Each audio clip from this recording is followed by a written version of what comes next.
Stoicism in 1 minute is this: you can't control what happens, but you can always control how you respond.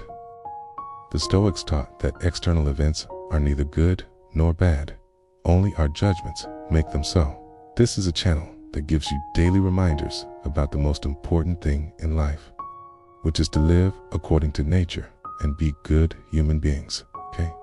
True freedom lies in mastering our thoughts, actions, and emotions, regardless of circumstance.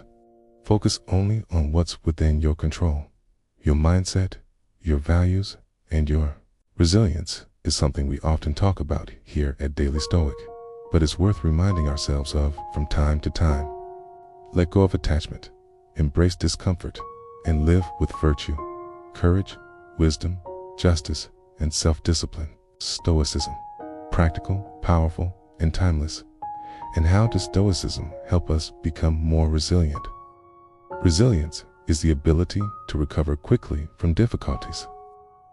It's not about avoiding the difficulties or trying to make sure they do not happen or trying to fight them off. It's about being prepared for them and recovering quickly when they inevitably come. Seneca talks about this in his letters. It says, "We must use adversity as a training, a preparation for future mishaps and misfortunes." So it's not that life is going to be a series of obstacles and hardships, but instead that those things are inevitable, and that we should prepare for them and make sure that we can bounce back, because we know that life will throw us curveballs. I think the best way to illustrate this is an example from sports. You know, people say basketball players are the most resilient. Athletes, full stop, are probably the most resilient people in the world. They have to be able to perform under pressure, under fatigue, under duress, sometimes with injuries, times when they've lost teammates, sometimes when they're playing against opponents who are bigger and stronger than they are. They have to be resilient. And the great ones are resilient because they've been put into situations before where they failed. They lost championships, okay? They were down by 20 points in the fourth quarter.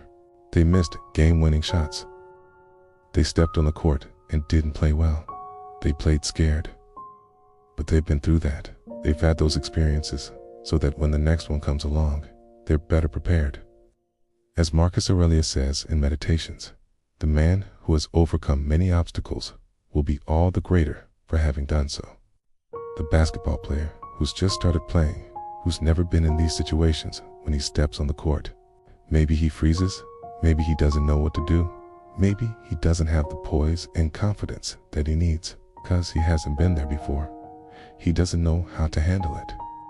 You want your top players to be the ones who have been there before, who've been in these situations, who understand what it takes, who are battle tested. It's what makes them the most resilient. How do we get better at this? Well, I think it's one of these things where we need to spend time outside our comfort zone. We need to put ourselves in positions where we might fail. We need to be willing to lose. We need to be willing to fall short, because only then will we learn what it takes to succeed the next time around. Only then will we learn how to respond when things go wrong. Napoleon Hill says, "Every successful man should lay his plans in full detail in advance, but he should not become so involved in details that he loses the big picture." If you imagine this basketball team, they're playing a game. It's tied. There's 2 seconds left on the clock. They've got the ball in their hands. They're inbounding it. You do not want them to be thinking about anything other than getting the ball in the hands of the right guy, making sure they get it inside, making sure they get it to their best player. All of the other stuff is irrelevant. Just get the ball to the guy who can score and let him figure out how to score. In the same way, when we're facing a challenge, we have to focus on the challenge and not get distracted by the past. We have to trust that we're up for the task and that we can handle it. If we don't, if we remember every failure we've ever had, every time we've fallen short, every person we've disappointed, every promise we haven't kept, well, then we're going to be paralyzed by fear and doubt and anxiety. And that's what leads to failure. So we need to be willing to step up and be confident and believe in ourselves. Marcus Aurelius in Meditations says, "You have power over your mind, not outside events.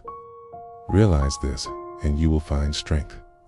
This idea of resilience is part of what the Stoics mean when they talk about virtue being the sole good. Not just that, being virtuous, being a good human being. That's the only thing that matters. That's the goal we should be striving for. But also that being a good human being, being resilient, being able to take what life throws at you and recover from it, being strong, being courageous, being wise, just being all of these things that we associate with virtue. That's what enables us to lead a good life, a happy life, a life worth living. It's not external circumstances, it's how we respond to them. And that's why the Stoics say that it's up to us, that it's our responsibility to be good, to be resilient, to be virtuous, to be excellent, to be the best versions of ourselves that we can be. We're responsible for that. No one else is. Marcus Aurelius, again in Meditations, says, "What does not benefit the hive does not benefit the bee. What doesn't benefit humanity doesn't benefit us. We're only as strong as our weakest link." So, when we're talking about resilience, it's not just individual resilience, it's collective resilience too.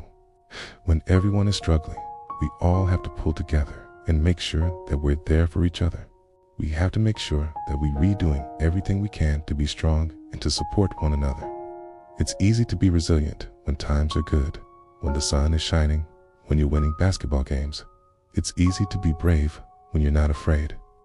It's easy to be confident when you know you're talented. It's easy to be stoic when you're successful. But that's not what Stoicism's about. Stoicism isn't about always being happy, or always being comfortable, or always being confident.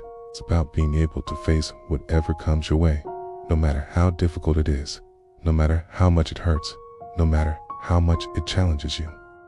And knowing that whatever you face, you'll be able to get through it and come out stronger on the other side. So that's what resilience is. That's what it means to be resilient, and that's something worth striving for. We hope you enjoyed this episode of Stoicism in 1 minute. If you did, please subscribe. Also, we've got some exciting news. We've just launched our second collection of limited edition prints. These are high quality, beautifully designed prints of some of our favorite Stoic quotes. There's 10 different designs, each one inspired by one of our favorite Stoic quotes. They're printed on archival quality paper, which will ensure that they last for generations. These are really high quality, really beautiful prints that will look great in any home. If you want to check them out, you can visit our site. Thanks for watching.